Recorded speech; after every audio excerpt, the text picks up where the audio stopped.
이번 시험에서 어떤 학생이 25점을 받았어. 수학 시험을. 근데 영어는 90점을 받았어. 객관적인 평가로만 점수로만 놓고 보면 영어가 잘 봤다라고 말할 수는 있겠지만 평균이나 이런 걸 밀접해서 본다고 생각을 하면 이 25점밖에 못 맞은 애가 과연 못 보는 거냐라고 말할 수가 있냐고. 아니, 그러니까 그 객관적인 지표를 말고 주관적인 지표. 그래서 이 주관적인 지표로서 이런 난이도에 대한 변별력을 따져봐야 되기 때문에 그런 것들에 대한 중심 경향을 나타내주는 값이 뭐라고 표현하는 거냐면 그거를 삼포도라고 표현합니다. 삼포도.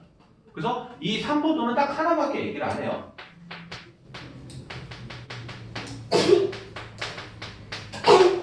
표준 편차. 표준 편차. 그래서 그냥 어떻게 하냐면 자 1, 2, 3, 4, 5라는 이런 별량들이 있어. 그래서 이거 원래 평균 구하라고 하면 어떻게 해야 돼? 더해서 나. 그럼 얼마 나와? 3. 3이라서 얘네의 평균은 얼마가 되냐면 3이죠? 그러면 내가 이 별량들에서 다 평균들을 다 뺄 거야. 마이너스 2. -2, -1, 0, 1, 2인데 이런 것들을 뭐라고 부르냐면 이거를 편차라고 불러. 편차. 자, 근데 이 편차들을 다 제곱해서 더할 거야. 그럼 -2 제곱하면 4, 1, 0, 1, 4죠. 그러면 얘네들을 다 더하세요. 그럼 이거를 다 더하면 뭐냐면 10이 나오죠. 그러면 그거를 다시 별량의 개수만큼 나눠주는 거예요. 그러면 얼마가 나오냐면 2가 나오죠. 그럼 우리가 이거를 뭐라고 부르냐면 이거를 분산이라고 불러요. 분산. 근데 이 분산 2라는 값에다가 최종적인 값에다가 근호를 씌워. 근호를. 그러면 이렇게 해서 근호를 씌워주면 이 값을 우리가 뭐라고 표현하냐면 이거를 표준 편차라고 표현해요. 자, 다시요. 편차라고 말하는 거는 뭐냐면 별량에서 뭘 뺀다? 평균을 뺀다. 그러니까 별량 빼기 평균이 뭐야? 편차. 그래서 편차에서 꼭 기억해야 될 건 뭐냐면 편차들을 다 더하면 항상 뭐냐면 여기. 편차의 총합은 항상 0이다. 여기까지 됐어요? 네. 자, 편차들의 총합은 0인데 그 편차들에 대한 편차 제곱에 대한 평균을 구해주면 우리가 그거를 뭐라고 부르냐면 그거를 분산이라고 합니다.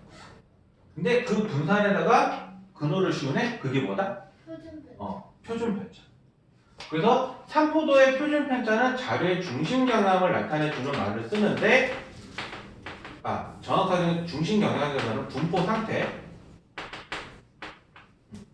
그래서 이 분포 상태라고 말을 하는 게 우리가 일상적으로 생각하는 골고루 그런 분포 상태가 아니라 아까 말했던 평균이라는 값이 존재를 하잖아. 그래서 평균에 많이 밀접해 있으면 그걸 우리가 고르다라고 하는 거고 평균으로부터 많이 이렇게 떨어져 있으면 우리가 그걸 고르지 않다라고 합니다. 다시요. 자료의 분포 상태를 이렇게 얘기했을 때 평균에 밀접해 있을수록 그게 고르다. 평균에 밀접해 있을수록. 그러니까 그래서 평균이 70이면 70에 있는 사람들이 더 많아야 돼요. 근데 오히려 봤더니 들쑥날쑥 이렇게 되어 있으면 그때는 표준 편차가 성적이 고르지 않다. 그래서 표준 편차가 크다고 해요.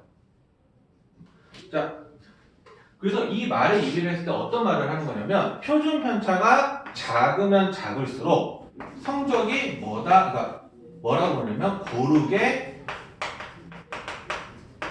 분포되어 있다. 근데 고르게 분포되어 있다는 말의 뜻은 무슨 말을 하는 거냐면 평균에 밀집해 있다. 꼭 기억을 하세요.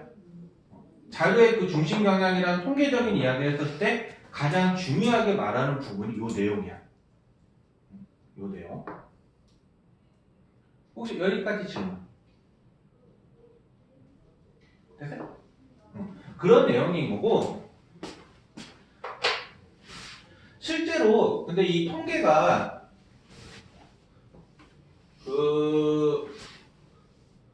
어떤 부분에서 여러분 여러분들한테 되게 가까워질 거냐면 이제 중3이니까 여러분들이 내년에 이제 고등학교에 입학하게 되면 전국 단위 모의고사라서 교육청 모의고사를 보게 되는데 이 모의고사라니까 고등학교 전체가 다 시험 본 거거든, 같은 시험지로. 그러면 이 같은 시험지를 냈었을 때 이렇게 넣게 되면 내 정확한 점수가 나오겠죠. 근데 실제로 성적표를 보게 되면 거기에 점수가 나오는 게 아니라 뭐라고 나오냐면 표준 점수라고 나오는데 이게 어떤 걸 말하는 거냐면 내가 평균으로부터 몇 점 정도 더 잘 받냐라고 물어. 그래서 표준 점수가 일반적으로 100점보다 크면 평균 점수보다 위라고 생각하면 되고요. 딱 100이다. 그럼 평균이 있다고 생각하면 되고요. 만약에 100점보다 작다. 그럼 난 평균보다 밑에 있다고 생각하면 돼요. 대기 기준이 거의 그러니까 평균 점수를 100으로 맞춰보고. 그러니까 100%는 아닌데 그렇게 계산을 하게 맞춰보고. 그리고 그래서 그런 얘기로 표준 점수를 얘기하는 거고. 그래서 이 시험이 내가 정말 제대로 잘 낸 시험이다, 안 낸 시험이다라고 평가하는 게 평균으로 평가하는 게 아니라 표준 편차로 평가하는 거예요. 표준 편차. 그래서 실제로 표준 편차를 해봤을 때 표준 편차가 20이 나오는 거를 제일 잘 낸 시험이라고 봐요. 이론적으로. 근데 실제로는 20점이 못 나와요. 이것보다 높을 수도 있고 낮을 수도 있는데 이것보다 높다라고 하는 경우가 뭐냐면 시험 난이도가 그만큼 어려워서. 표준 편차가 20보다 커지면. 근데 20보다 작아지면 시험 문제가 그만큼 쉬웠다라고.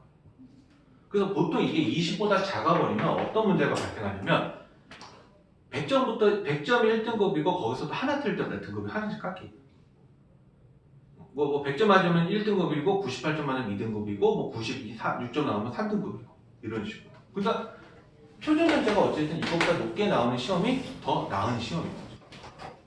더 나은 시험. 근데 내가 제일 독한 시험을 본 게 167인가 그랬는데 그게 그의 수능이 제일 어려웠어요. 이 만점자 기준으로요. 만점자 기준으로 표준에서가 167이면 되게 잘 본 시험, 어려운 시험이라고 보면 돼요. 점수 기준으로. 그래서 그런 걸로 볼 수 있다라고 하는 게 표준 편차다. 오케이? 자, 혹시 더 질문? 자, 그러면 통계적인 얘기는 여기까지만 설명을 할 테니까 그럼 남은 시간 동안은 저 원주각의 활용 A 단계 있죠? 그거 풀어서 선생님한테 채점 받습니다. 그게 몇 쪽이니?